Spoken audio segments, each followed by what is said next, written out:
Je ne m'attendais à pas grand chose, et je suis quand même déçu.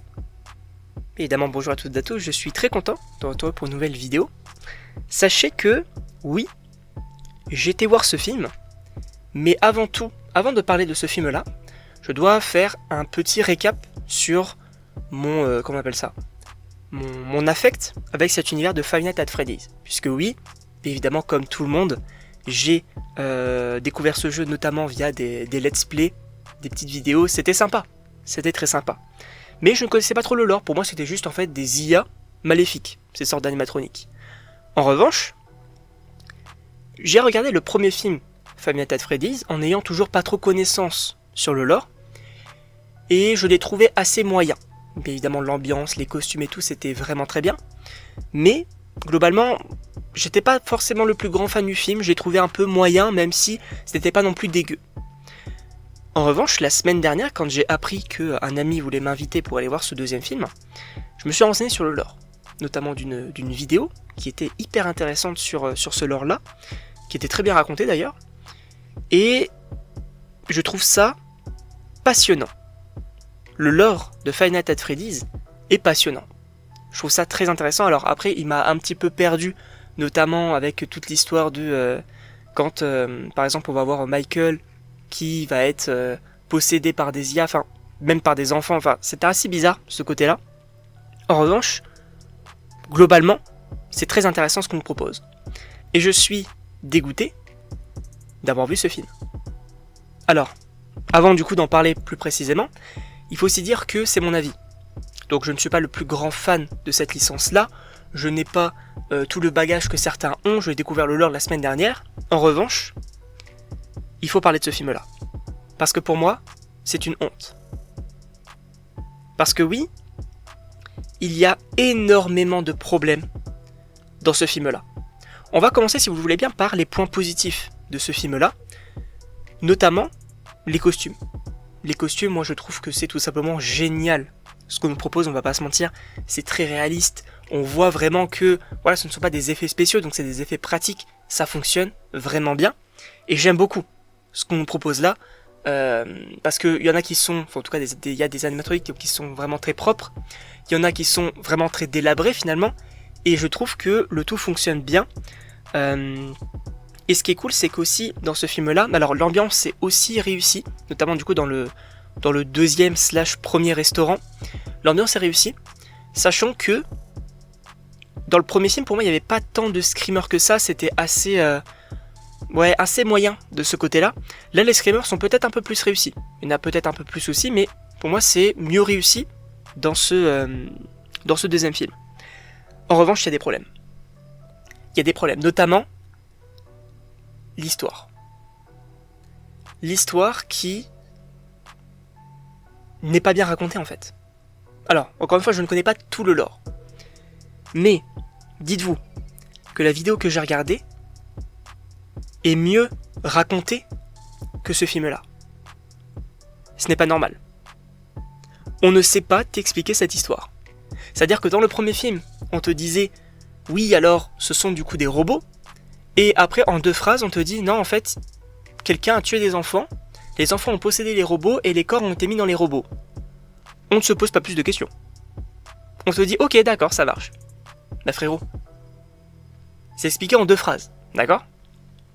En revanche, d'ailleurs j'en ai pas parlé, mais dans l'intro du film, du deuxième film du coup, ce que j'ai bien aimé, c'est qu'on voit le tueur en série tuer un enfant. C'est ce que je voulais voir dans le premier film. Là on l'a eu, c'était plutôt cool. Par contre, le fait que par exemple, toutes les incohérences dans le film, on va en citer quelques-unes, parce que en réalité j'ai pas grand chose non plus à dire sur l'histoire globale qui pour moi est mid. Vraiment c'est mid, ça raconte pas grand chose. Par contre, par exemple dans la scène d'intro, on a une petite fille, donc on va dire moins de 10 ans ou 10 ans max, qui va porter un enfant, d'accord, qui est mort. Elle va se prendre 3 coups de couteau de boucher, et elle va se dire ok je vais aller sur la scène, je vais continuer à marcher, et ben je vais crier. Sachant que dans la salle, personne ne réagit. Que fait la sécurité ? Tu as 2 enfants morts sur scène, et ils sont en mode ah ok, on va faire quelque chose ? Non, on va rien faire. Mais frérot, Sachant que quand elle tombe du coup dans la marionnette et que la marionnette la porte, personne ne réagit. Personne ne coupe la marionnette, personne, je sais pas, éteint les lumières. Il y a des enfants dans la salle. Ils sont traumatisés. Bref, il y a plein de trucs comme ça n'a aucun sens. Par exemple, pour rester du coup du côté de la sécurité, que fait la police ? Que fait la police ? Tu as des meurtres qui se réalisent, et notamment on te parle du coup du meurtre dans le restaurant donc du premier film. La police n'y va pas. Ils disent quoi ? Il y a eu un meurtre ? Bon, c'est pas grave. Le corps est là-bas ? Bon, c'est pas grave, frérot, on va juste pas y aller. Mais tu es qui ? C'est une folie. C'est une folie, sachant que dans le premier film, je le rappelle, tu as quand même des animatroniques qui ont tué un mec. Et là, du coup, les 3 personnages principaux partent en disant bon, ok, on y va. À la fin du film, c'est pareil. À la fin du film, c'est pareil. Et d'ailleurs, on va y revenir sur la fin du film parce que ça n'a aucun sens. C'est nul. C'est nul. Je suis peut-être un petit peu trop virulent, mais je donne mon avis sur le film. Sachant qu'il y a encore une fois tellement de choses qui ne vont pas. Et pour ceux qui me disent non, tu en fais trop, je vais vous donner une chose. Une seule chose. Vous savez, quand la petite fille va dans le restaurant du premier film et qu'elle demande du coup de voir ses amis, personne ne répond. Sauf qu'ils sont là. Parce que quand son frère va y aller, ils répondent. Ça n'a aucun sens. Sachant que pourquoi est-ce que le grand frère dit non, ils sont détruits, non, ils sont cassés, non, ils sont morts, sachant que on sait que c'est pas le cas puisque t'es parti du resto. Et ils étaient là. Ça n'a aucun sens. Qui est le scénariste ? Je crois que la réalisatrice s'occupe du scénario. Elle ne sait pas raconter cette histoire. C'est une dinguerie, sachant que en plus de ça, à la fin du film, dites-vous que l'intrigue principale de qui est le méchant, qu'est-ce qui se passe, c'est expliqué au moins 3 ou 4 fois. Dans la même scène.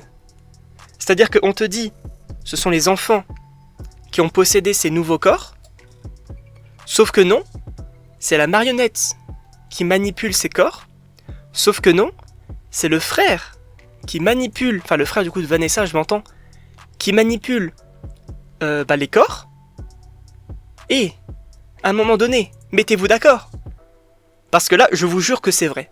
Je vous jure que c'est vrai. Il y avait des gens dans ma salle, ils étaient en mode « Attends, quoi ?» Et c'était pas en mode « Ouah, c'est génial !» Non, c'était vraiment « C'est nul !» Et c'est le cas. C'est nul. Pour moi, c'est dommage. Pour moi, c'est dommage. Après, il y a encore une fois des points positifs. D'ailleurs, j'y reviens avant de parler de la fin. Notamment le côté quand Mike, je crois que c'est Mike, le grand frère, va rester du coup au bureau. On va voir du coup la représentation du deuxième jeu. Avec du coup les tuyaux, avec du coup le fait qu'il faut mettre le masque, avec des trucs, d'ailleurs ça n'a aucun sens. À quel moment tu te dis ? Parce qu'il connaît les animatroniques. Il sait que ce sont des enfants possédés, il sait qu'ils sont intelligents. Là, il se dit, non je vais mettre le masque et je ne vais pas bouger. Sachant que si ça marche pas, il te tue frérot, donc tu ne cours même pas, tu ne fais rien. Ça n'a aucun sens. Ça n'a aucun sens. Par contre, ça du coup c'est intéressant, le côté dont on va se mettre à la place, donc on va regarder l'écran, puis on va revenir, hop, on va avoir un animatronique qui va pop. C'est intéressant, ça j'ai bien aimé. Aussi l'acting de certains acteurs fonctionne bien, notamment par exemple le frère de Vanessa qui fait flipper, on va pas se mentir. Son sourire et tout, il est assez malaisant dans son jeu, c'est assez intéressant. Et le père de Vanessa, moi pour le coup je trouve que c'est un très très très bon acteur. Il est vraiment menaçant, il a de la prestance. On sent que en fait on n'est pas bien quand il est là, et je trouve que c'est réussi de ce côté-là. Mais maintenant, parce qu'il y a plein de choses que je pourrais évoquer en termes d'incohérence. Mais maintenant, d'ailleurs, deux petites choses avant de parler de la fin. Pourquoi ? Comment ? Est-ce que, alors, soit la marionnette, soit le frère de Vanessa, sait comment contacter Abby ? Et d'ailleurs, comment est-ce qu'il sait qu'elle s'appelle Abby ? Parce qu'on te fait croire, non, en fait, ce sont les enfants possédés, sauf qu'on sait que c'est pas le cas. Comment ça ? Comment ça ? Et la boîte à musique ? Non, ça en vrai, c'est une folie. La boîte à musique. Dites-vous, que dans le restaurant, du coup, le nouveau restaurant là du deuxième film, il y a une boîte à musique qui a été tournée en boucle pendant 20 ans. Même plus que ça, pardon. 30 ans, on va dire. Ah, vous allez me dire, non, ça n'a aucun sens. Bah si. Parce que le meurtre a eu lieu dans les années 80.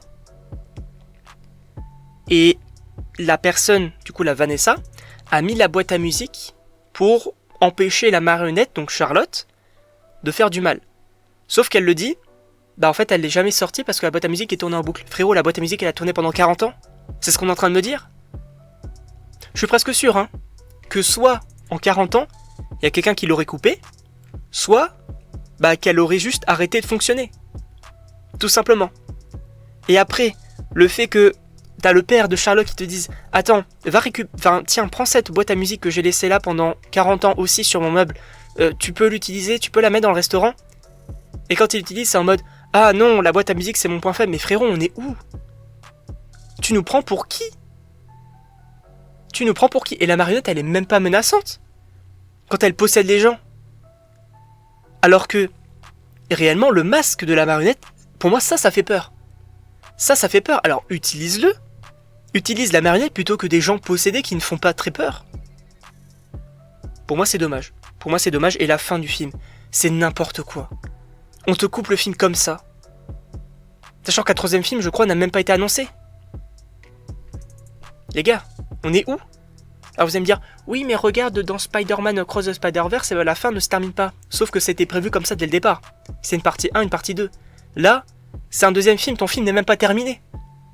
C'est quoi ça ? C'est quoi ça ? Et la suite, pour le coup, je pense pas hein, que je la regarderai dès la sortie, bien évidemment, parce que je risque encore une fois d'être déçu. En revanche, moi ce que j'attends, évidemment Vanessa, ça va être n'importe quoi. Ça va être oh là là, le pouvoir de l'amour va la sauver, elle va affronter son père, elle va vaincre ses démons, etc. Ça va pas être intéressant. En revanche, moi ce que j'attends quand même, c'est le père. Parce que si on part plus forcément trop sur des animatroniques, mais plutôt sur juste le père qui tue des gens, ça pourrait être intéressant. Parce que je trouve que son costume fait flipper. Et pour le coup, même dans la scène d'intro, pour moi c'est plus menaçant que les animatroniques. Donc en vrai ça pourrait être intéressant.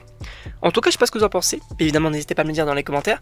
Je m'excuse si j'ai été un petit peu trop virulent pendant cette vidéo, mais il fallait donner mon avis, j'ai toujours été honnête dans les critiques. Voilà, à chaque fois que j'aime un projet je le dis, et si j'aime pas je le dis. Là pour le coup, je vais pas vous mentir, ça va finir dans le flop de l'année. Hein. Je vais pas vous mentir clairement. Voilà, après, j'avais une question aussi, c'était pour les vrais fans de Five Nights at Freddy's qui ont joué tout au jeu, qui connaissent le lore par cœur, etc. Est-ce que vous vous y retrouvez dans cette saga ?